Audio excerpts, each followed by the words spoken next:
Lepo pozdravljeni, dragi gledalci in cenjene gledalke. V oddaji 7 si boste lahko pogledali pregled dogajanj doma in po svetu od 23. februarja do 1. marca. Ostanite z nami. Svet pokojninskega zavoda je podprl izredno uskladitev pokojnin v letošnjem letu, a predsednik vlade Miro Cerar zagotavlja, da se to ne bo zgodilo, ker meni, da je takšen predlog nekorekten in neodgovoren do države in državljanov. Vlada je namreč ob sprejetju rebalansa proračuna usklajevanje pokojnin zagotovila šele na začetku leta 2016.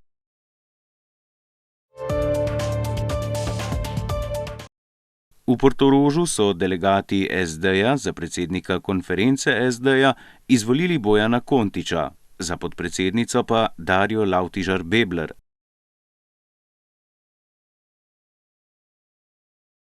Kontič se bo zavzemal za dobro vsebino za ljudi, ki živijo od svojega dela in znanja, v stranko pa želi vpeljati tudi socialdemokratsko noto, da bi znali poskrbeti za ljudi in da bodo ljudje na prvem mestu.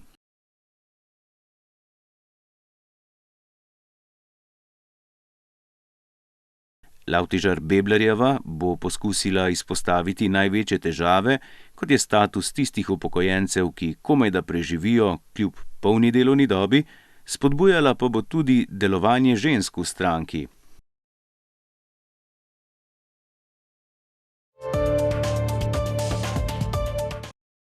Poslanci državnega zbora so ta teden, na zadnji februarski redni seji, glasovali o noveli zakona o zakonski zvezi in družinskih razmerjih in jo tudi izglasovali.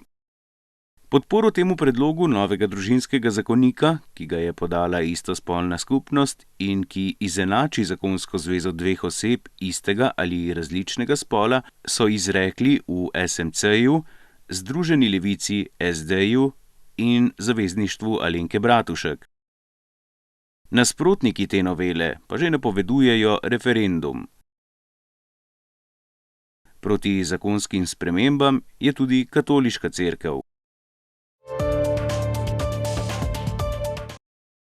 Avstralski premier Tony Abbott napoveduje strožjo zakonodajo v okviru nove protiteroristične strategije.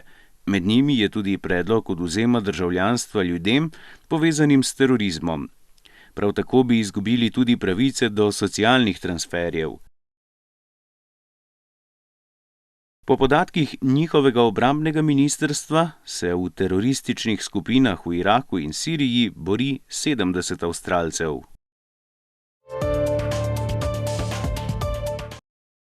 V Berlinu v Nemčiji se je od oktobra lani z ošpicami okužilo že 570 oseb. Za to nalezljivo boleznijo je pred kratkim umrl 18-mesečni deček. Zaradi izbruha ošpic so zaprli eno od berlinskih srednjih šol v četrti Lichtentrade. Virus so lani oktobra prinesli prosilci za azil iz Bosne in Hercegovine in Srbije, kjer so bili programi cepljenja v območju nekdanje Jugoslavije sredi 90-ih let prekinjeni. Ošpice so zelo nalezljive in se prenašajo kapljično z okuženimi izločki iz nosu in ust. V Nemčiji je cepljenje proti ošpicam prostovoljno, medtem ko je v Sloveniji tovrstno cepljenje obvezno v dveh odmerkih, proti ošpicam, rdečkam in mumpsu. V Moskvi so s 4 streli ubili opozicijskega politika Borisa Nemcova, ko se je sprehajal z ukrajinsko državljanko na mostu v neposredni bližini Rdečega trga.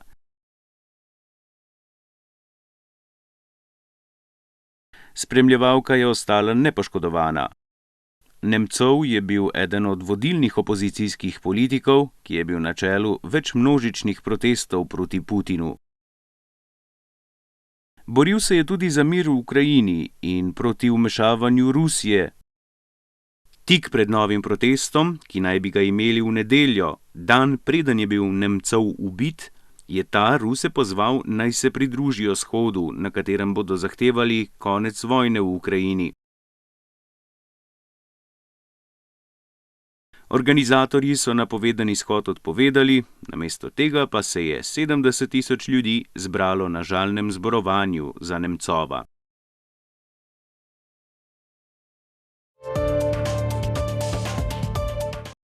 Bela hiša ima novo zaposleno gluho odvetnico Črnko Klaudijo Gordon, ki si bo prizadevala za reševanje problematike invalidov.